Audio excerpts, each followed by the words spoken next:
I usually do not have a lot of things that I need to ask God because I feel like there are people who are living in conditions that are not humane, like things that are not meant for a human being.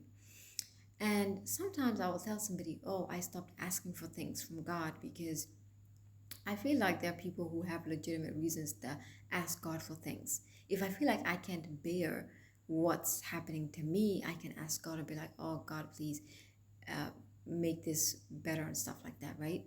And I am more spiritual than I am religious, so my prayers are even slightly different.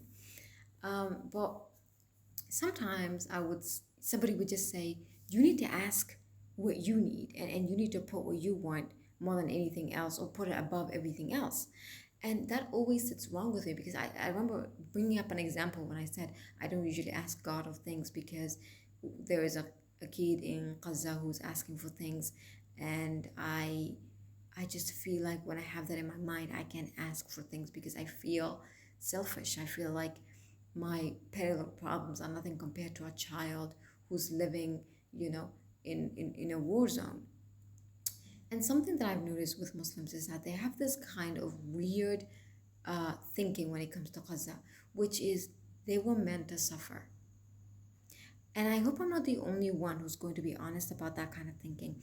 But it's not by one person, it's not by two people, it's not three people. So many people have had the same kind of rhetoric when it comes to Palestine and Gaza. How are you going to sit online and have the Palestinian flag and talk about, freeing Gaza and all that when you've doomed them in your mind? In your mind, you've said, oh, the Quran already spoke about this and they were meant to suffer. This is, uh, you know, the struggle in this world. It's war. That is disgusting. That is bizarre. That's not normal. I would hate that if somebody was like, oh, this thing that you're going through, this thing that no human being should ever go through, yeah, you were meant to suffer. It's written in my book right here. You can read. I would hate that so much. I would like that is so inhumane to do.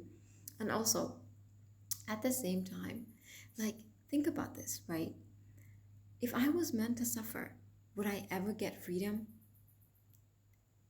What does it say? What does it say, guys? Come on, take it.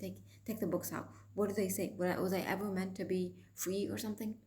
Because if I was not meant to be free, just pull the plug on this bitch. Pull the plug on this bitch. I hate it. And I hope that you guys are not going around telling people that on the Quran it says that Palestinian people were meant to suffer. I hope that you guys are not going around saying shit like that. I really hope so. And when you have doomed people in your mind, I don't think you can ever help them with anything else.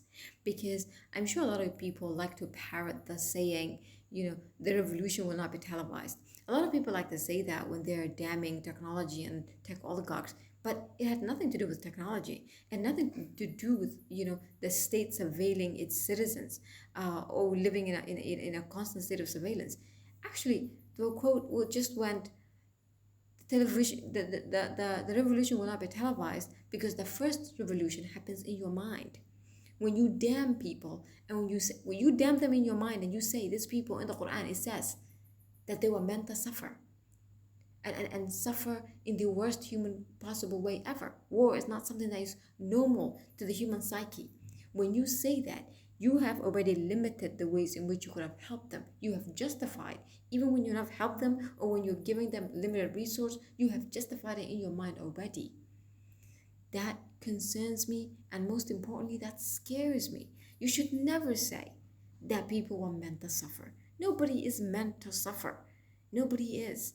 So it honestly shocks me when I hear somebody say something like that. That is disgusting.